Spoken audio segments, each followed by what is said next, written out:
The Foxes move into a dream house It was just breathtaking. It was love at first sight. that soon becomes their worst nightmare. Lesser rather merciless. At first, the ghosts and demon taunt and tease. I couldn't believe what I was seeing. This cannot be happening. But then, they attack. I saw her gasping for air. Mom! Dad! Will the family get out before the house claims its next victim? In America, there is real evil. It lurks in the darkest shadows and in our most ordinary towns.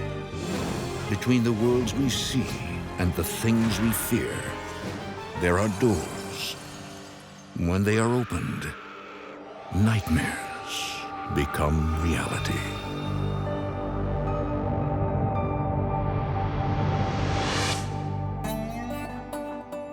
Nestled in the Ozark Mountain region of northwest Arkansas, the small town of Lowell is the kind of place people move to for a slower pace of life and the peace and quiet of country living.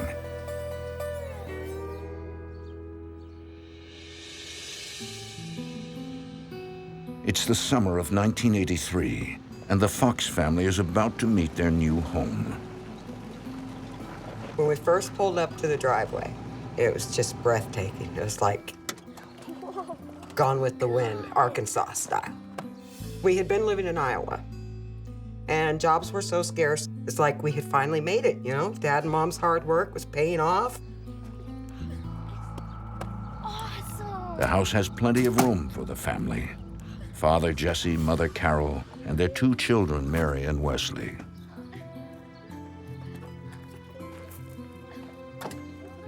Is this all ours? Sure is. Oh. The house was one of the largest houses I'd ever seen in my life. Moving out of the small trailer into the large house was, you know, an incredible feeling for me. I was very happy for my mom and my dad, but also, you know, for my sister. Wesley was my baby, and he was 8 years old. There's 9 years between Mary and Wesley. Mary quit school. She was 17, and we depended on her to take care of Wesley and do work around the house. Thanks, Mom. My mother is still to this day one of the sweetest, kindest people I have ever known. I was close to both of my parents. Okay, you guys, we're never gonna get the rest of the stuff in the house if you don't stop fooling around. My father, Jesse, was typically Irish. At that point, he was fun. The Fox family feels they have lucked out in landing this house. The plant manager at the cannery where Jesse works rents the home out cheap to employees. Grab the door here, buddy. Carol and Jesse are surprised at how inexpensive the house is. But sometimes, good deals are good deals for a reason. Awesome. You said it was nice, but this is amazing. Dad, where am I gonna sleep? Well, that's the best part, kiddo. You each get to pick your own rooms. Really? All right!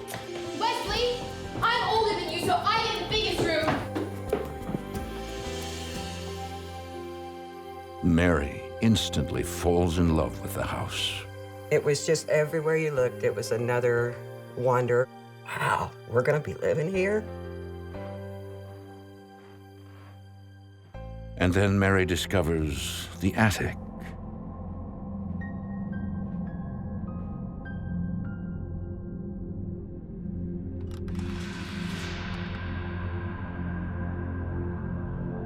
The attic was like every teenage girl's dream. It was pretty much soundproof, so I could listen to my music as loud as I wanted. It was just great. This is gonna be my room. But Mary has no idea that the house harbors dark secrets. And in the place she's chosen as her bedroom, unspeakable atrocities have taken place.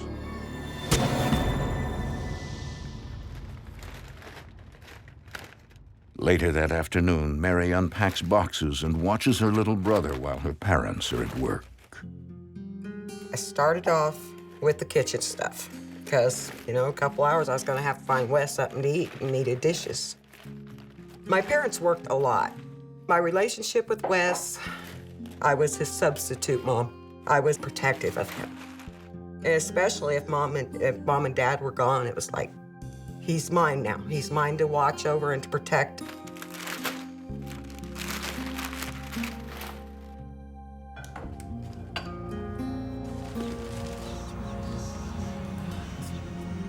Suddenly, Mary gets the feeling there's someone in the room.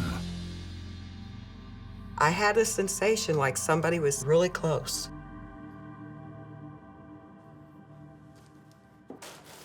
And I feel a little breeze. It was a cool breeze. No vents, no air conditioning. I didn't even have a box fan set up in there yet. This is July in Arkansas. It's hot and it is very humid. Outside, nothing stirs. I thought it was strange, but there's got to be a reason for it. I decided it's an old house. There's probably cracks and God only knows what else.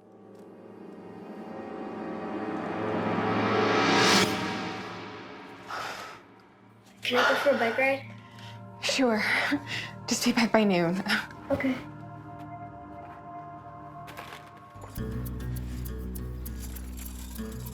Wesley decides to explore his new stomping grounds. I decided I'm gonna just go right around the neighborhood. Well, I don't get very far away from the house. I cross the tracks, and there's a kid sitting outside. Hey, who are you? You don't live around here. No, I do. Just moved in the big house back there. I wouldn't live there if I was you. Why? That house is haunted. Get out! No, that house is very haunted. I've seen it. There are no such things as ghosts. R2. Ghosts did not exist. It was all just crazy nonsense, you know, kids being kids kind of thing.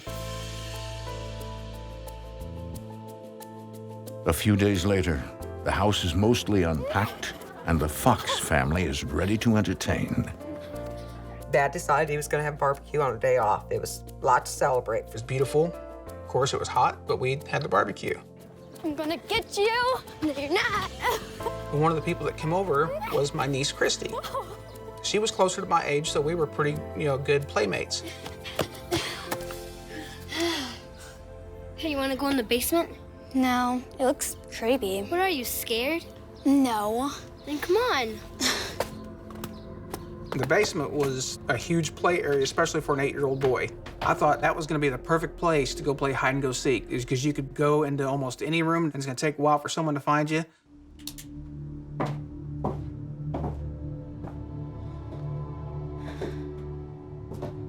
I told you this was gonna be creepy. You were right.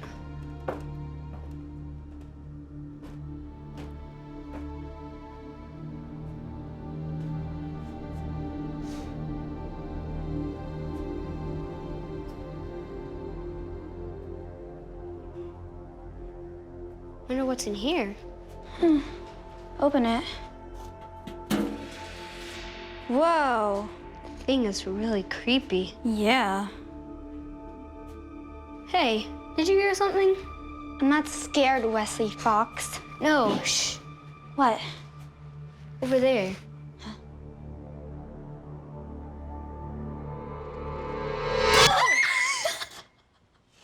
Wesley! I think we should go back outside. Yeah, okay.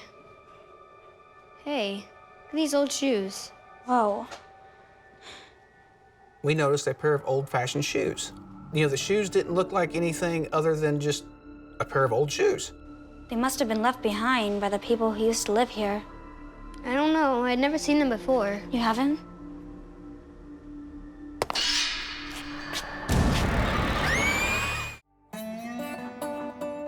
In 1983, the Fox family moves to a large house in Lowell, Arkansas.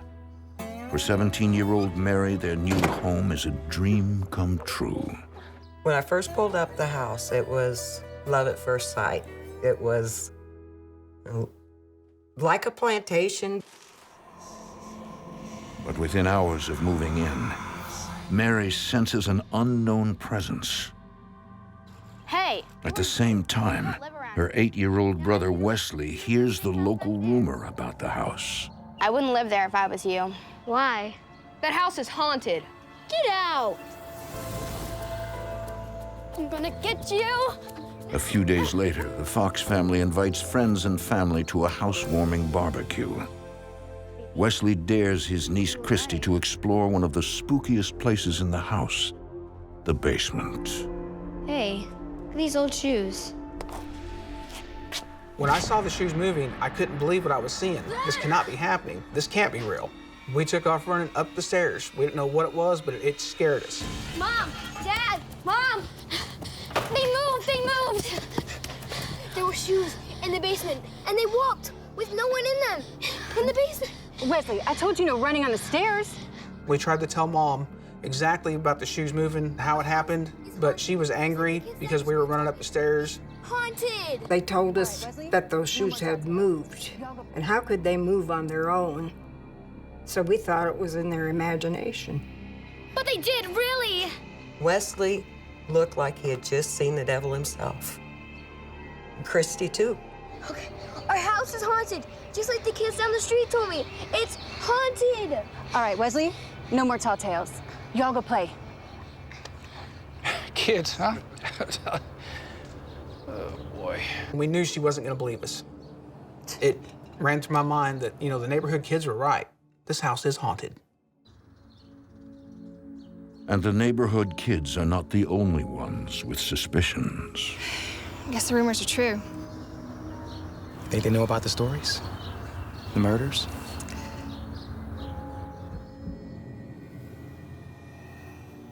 Longtime residents tell stories of multiple murders and suicides that have taken place in the house.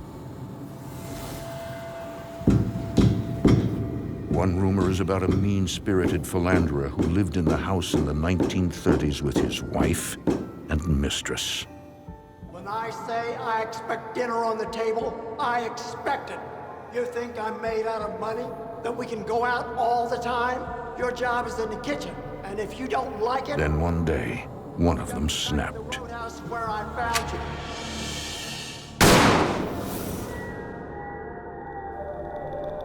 But no one in town dares tell the Foxes what they've heard. You walk into one of the convenience stores or to the post office to check the mail, and people be talking, having conversation, and then you walk in, and it's dead quiet. It's like everybody shuts up. We found it odd at first. We didn't know what to think.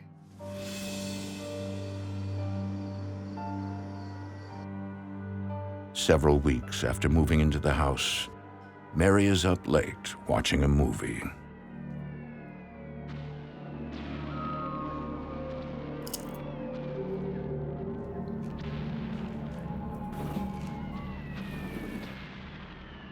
I just looked up and they're open. It's like, hey, I had those closed.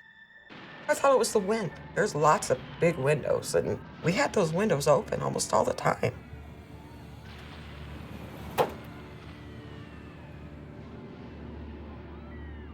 And I just think, oh, it's gotta be the breeze.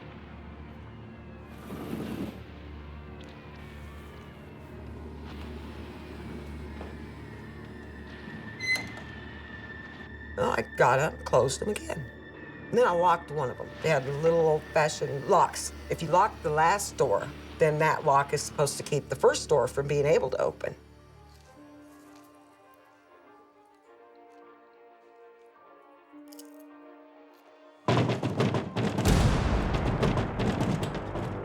They started rattling.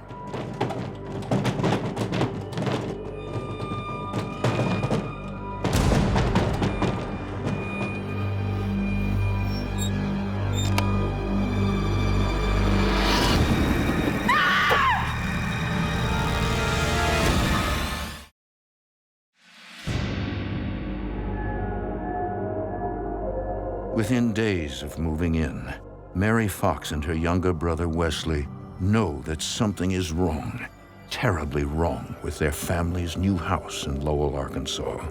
Hey. Wesley sees shoes move on their own in the basement,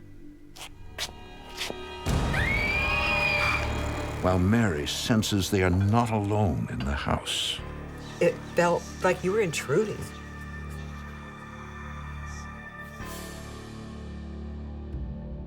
Like, you're there, the rent's been paid, deposits have been paid, utilities are on. You're supposed to be there. You belong there. But you felt totally the opposite. Like, you don't belong. You're not supposed to be there. Late one Saturday night, Mary feels threatened as the entity in their house grows bolder.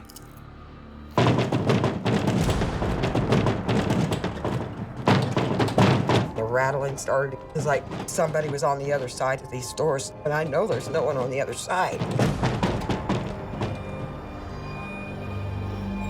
And then, boom, they went open.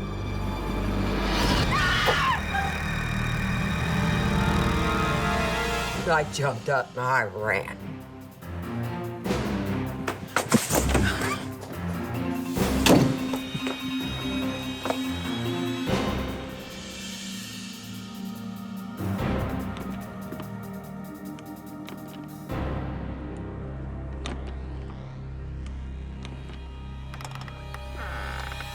Mary, do you know what time it is? Mom, Mary, it's late. You've been running through the halls. You've left all the lights on downstairs. Do you think your father and I are made of money? I'm sorry, but... Mom. Mom was a very light sleeper. I got the lecture about how, yeah, I'm a night owl, but other people have to get some sleep because they have to get up and go to work the next day. I think something's wrong with this house. The house is fine. I'm going back to bed, and you should too.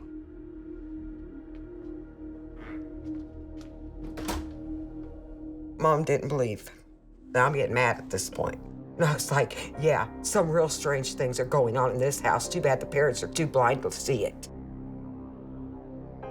I cried myself to sleep that night, trying to figure out how am I going to explain this to Mom and Dad to make them understand what they've done. Despite her mother's dismissive attitude, Mary is certain their house is haunted.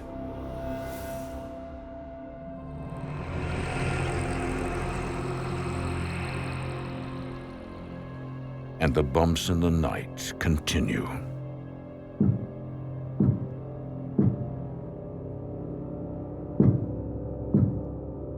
3:30, 4 o'clock in the morning, and to me, it sounded like somebody was hitting the table. Carol thinks Mary is up late again. She decides it's not worth her precious sleep time to get up. What the hell was she doing? She knew we had to get up early. But Mary is fast asleep.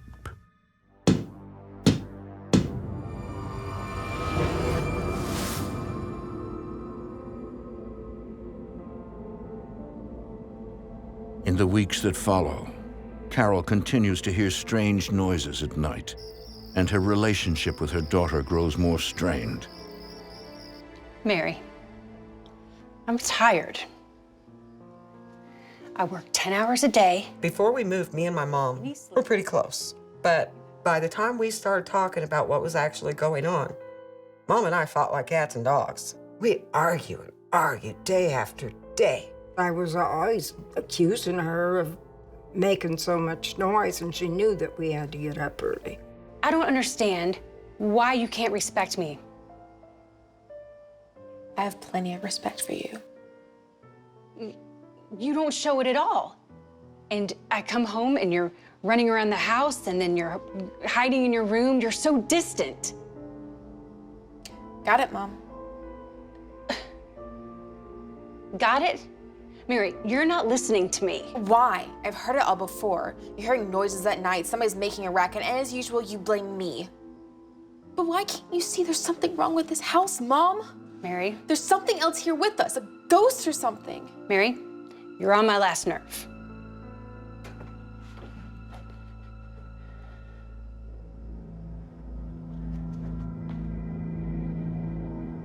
I was tired of being accused of doing stuff I didn't do.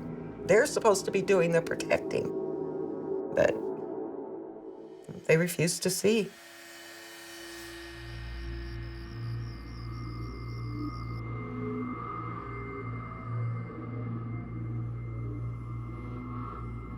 One night, Mary has a dream in which she wanders through the house and eventually finds herself in her own bedroom. Dark Father, we ask your presence. I'm seeing the attic and I see hooded figures. All of them but one are in black.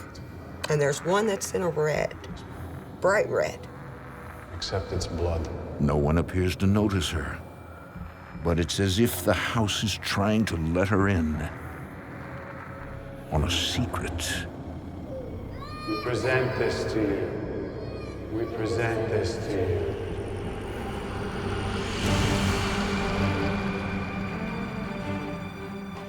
Blessed are the unholy. Blessed are the merciless. Blessed are the merciless. Blessed are the unholy. Blessed are the unholy. Blessed are the merciless. Blessed are the merciless.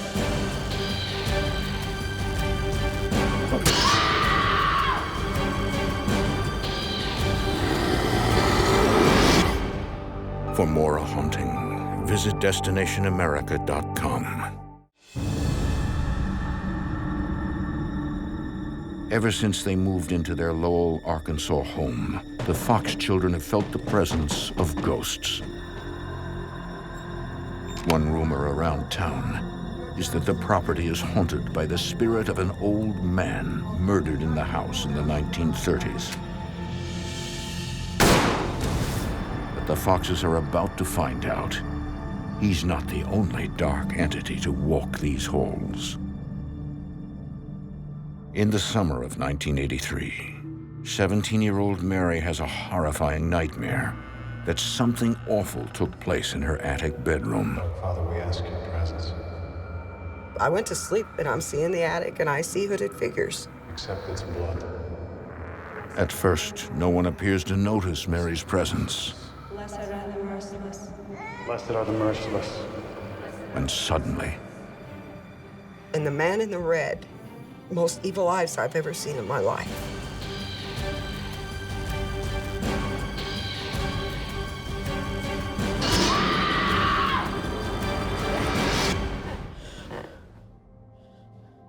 Mary is horrified. She believes this is more than just a dream. It's a message from beyond. It was too vivid. It was too real. I think the guy in the red, I think he was showing me a story. A story that could have an unhappy ending for Mary. After that, I decided I'd never sleep again in my life.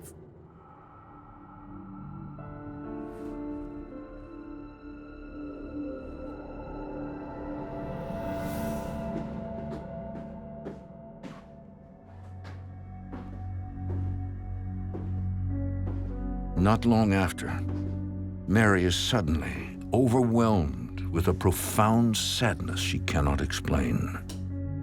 I went from normal, happy teenager to all of a sudden I felt so sad. I didn't know why I was so emotional, but I felt like everybody in my family had just been killed in an accident and I was the sole survivor.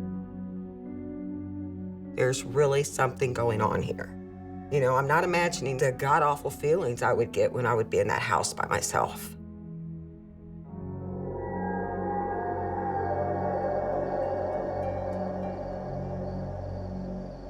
And Mary is not the only one who feels the evil in the house. For weeks, 8-year-old Wesley has been sleeping on a cot in his parents' bedroom. Well, there was no way I was going to sleep by myself. It just wasn't going to happen. That is one creepy house. One night, Wesley's father works late, but in spite of the presence of his mother, Wesley struggles to sleep. I was trying to sleep. No matter how hard I could not sleep.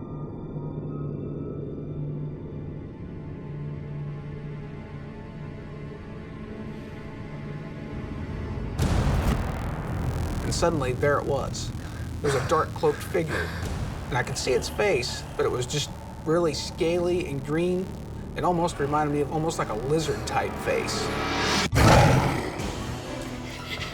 Mom! Mommy! I reached over and tried to grab my mom, but she wasn't waking up.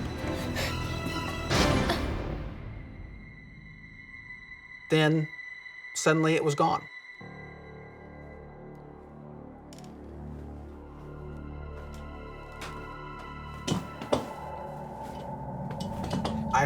threw the covers over my head. I didn't care if it was hot or not. Wesley eventually tells his mom about what he saw, but she dismisses his fears. This figure had like a green scaly face. It was really scary, but nobody's believed me.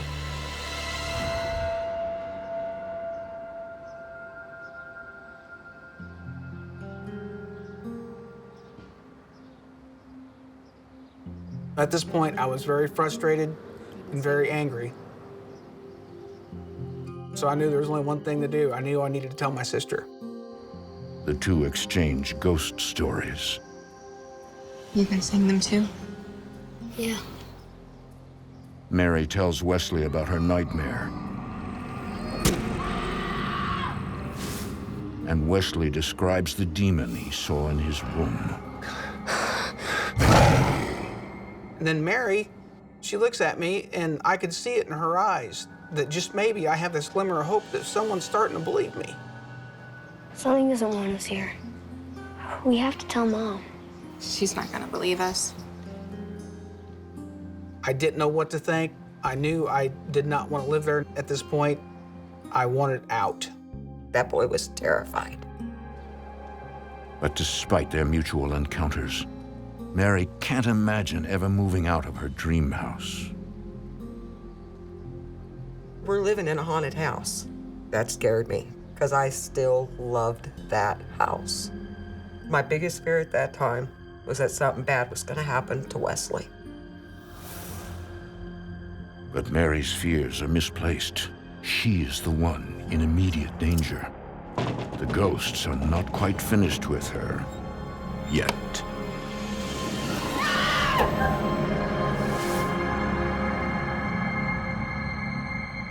One morning, Mary discovers she's fallen asleep on the living room couch.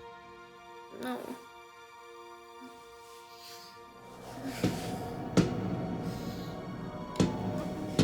No. Get up! Get up!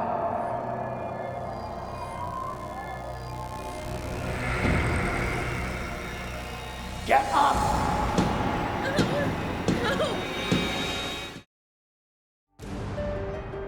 It's the fall of 1983 in Lowell, Arkansas. For the past few months, 17-year-old Mary Fox and her 8-year-old brother Wesley have been haunted by entities that inhabit the house. I was terrified. I tried to stay out of the house as much as possible. Except it's blood. There's really something going on here. There's a very dark energy. One morning, Mary wakes to find out no place in the house is safe.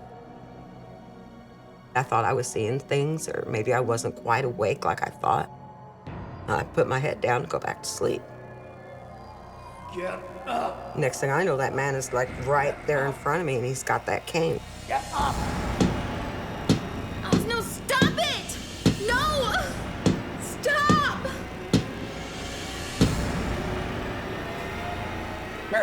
Mary, wake up, wake up.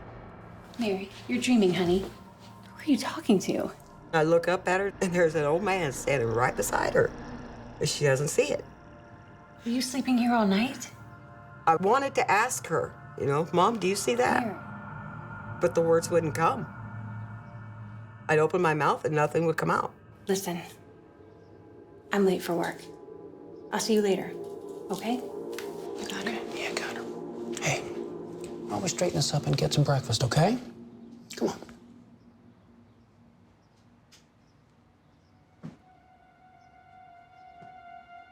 You okay, Mary? What happened to you? It is dark, black and purple bruises all across the lower part of my legs. Nothing. This ain't nothing. How'd you get those bruises? I don't know. What do you mean you don't know? Don't know. For Jesse, this is the last straw.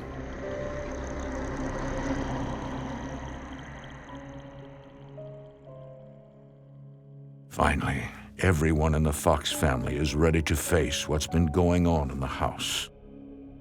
We all sat and took turns telling each other the different things that happened. Me, my mother, and of course my sister Mary.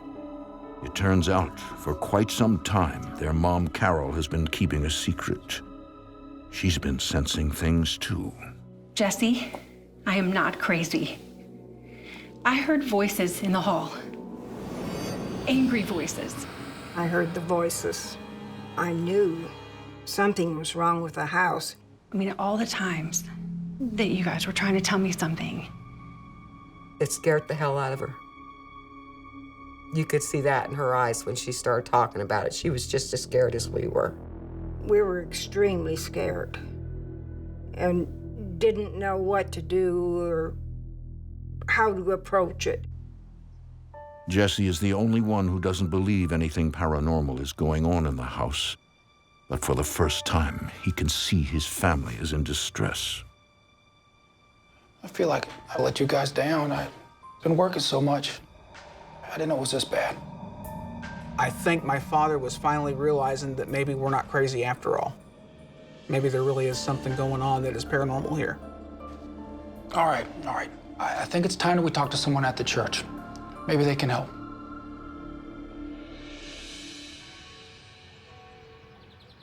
Later that day, Carol and Mary visit their local minister. He turns out to be more skeptical than supportive. He said he didn't believe there was devils or any demons. It made us feel that he just didn't care. He had no interest in trying to help us at all. But he does leave them with one bit of counsel. Read from the Bible, read out loud, preferably from when Jesus is talking. That gives you more power.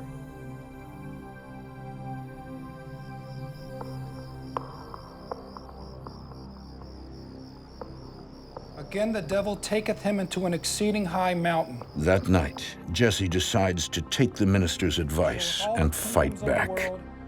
And the glory of him. Then saith Jesus unto him, Get thee hence, Satan, for it is written, Thou shalt worship the Lord thy God, and him only shalt thou serve. Ah! Dad! Jesse! Some stabbed me. It's like something grabbed a hold and kind of burned his hand. We were very scared. Not only did it go across the room, it went into the next room. And these were big rooms. We'll figure it out. We'll figure it out, okay? Okay? At that moment, I realized that there was a lot of power with this entity. I knew it was a very strong entity doing these things. So now, as an 8-year-old boy, I'm fearing for my life. The family is at their wits' end. Jesse decides to contact his sister, Mary.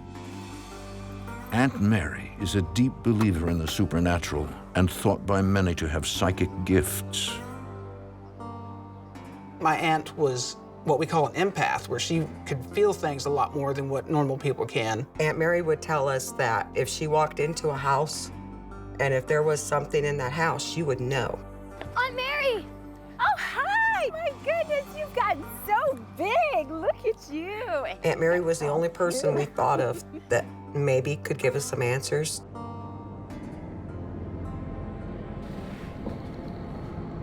Aunt Mary immediately senses there is something wrong with the house.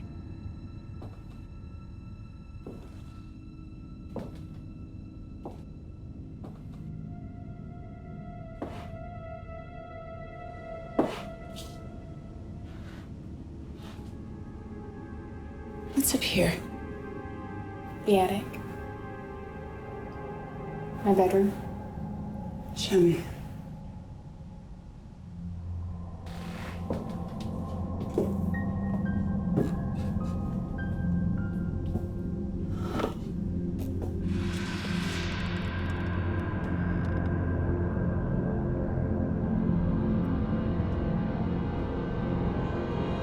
She knew it was bad.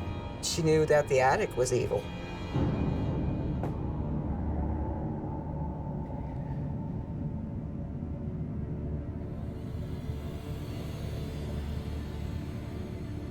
Oh.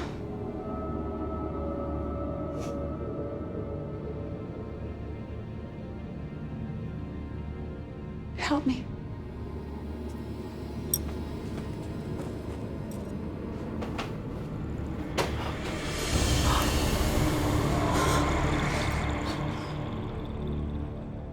We pulled it up, and when we did, there was that pentagram in red. Do you feel the energy in here? Do you feel it? Wait, we need to get out of here.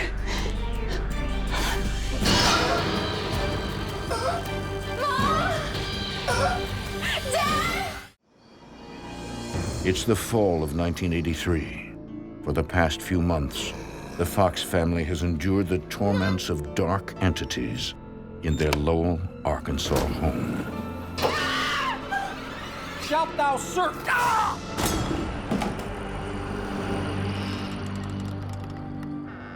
Jesse's sister Mary, a psychic, comes to their aid.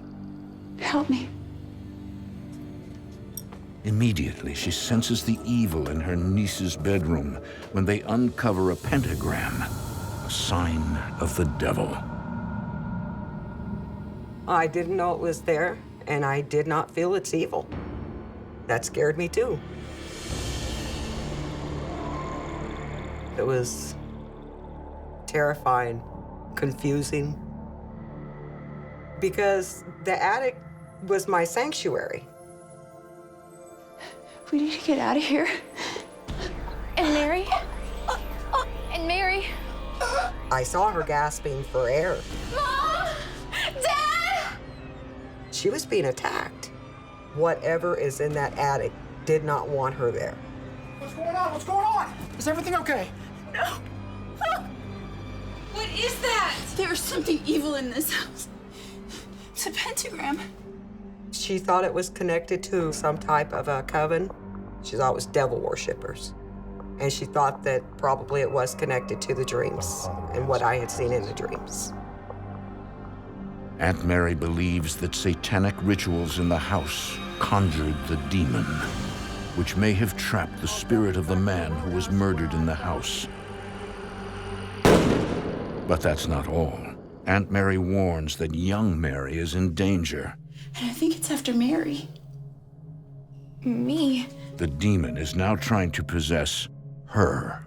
Aunt Mary said that she had the impression that if we stayed any longer, I would be possessed, that I probably would have killed my parents. I probably would have killed Wesley. Maybe I'd just set the house on fire with all of us in it, you know? Something god-awful was gonna happen. This house has a grip on you, Mary. She advised us not to spend another night in that house. Carol and Jesse are convinced. I'm gonna take this stuff to the car, okay? Yeah. I'll meet you out there. Okay.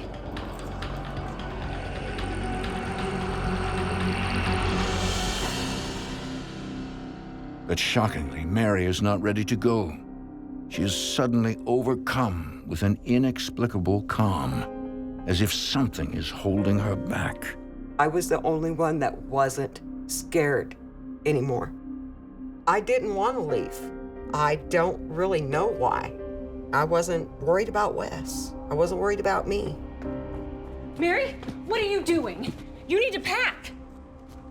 We're never gonna find another house like this. Mary, this house is dangerous. We're not staying here another night. Come on, now. I begged and I begged and I begged both of my parents. Please, let's just stay, you know, please. Don't move us from here. Why do we have to give up this house? Because of a little fear? Dad, what's wrong with Mary? Just get in the car, Wes. She'll be better once we get her out of this place. Okay, let's go. I loved that house. And I don't know if it was like an artificial love, like some thought or desire that they had put in my head. It just felt like it had been given to us and then ripped out from underneath us, you know, like a very cruel joke.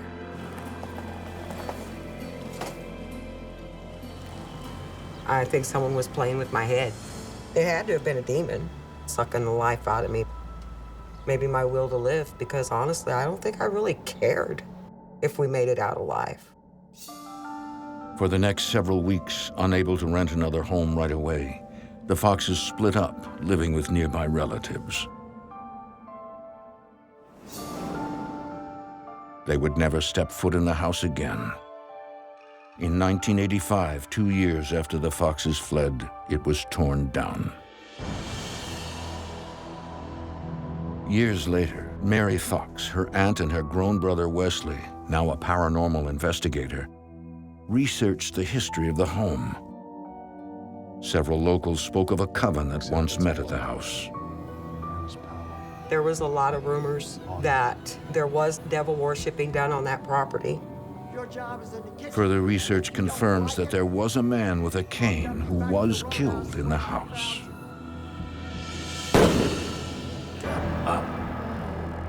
Get up. I think the man was haunting the house because of being murdered in the house. I think that was his, his domain, his place to torment anyone that he could.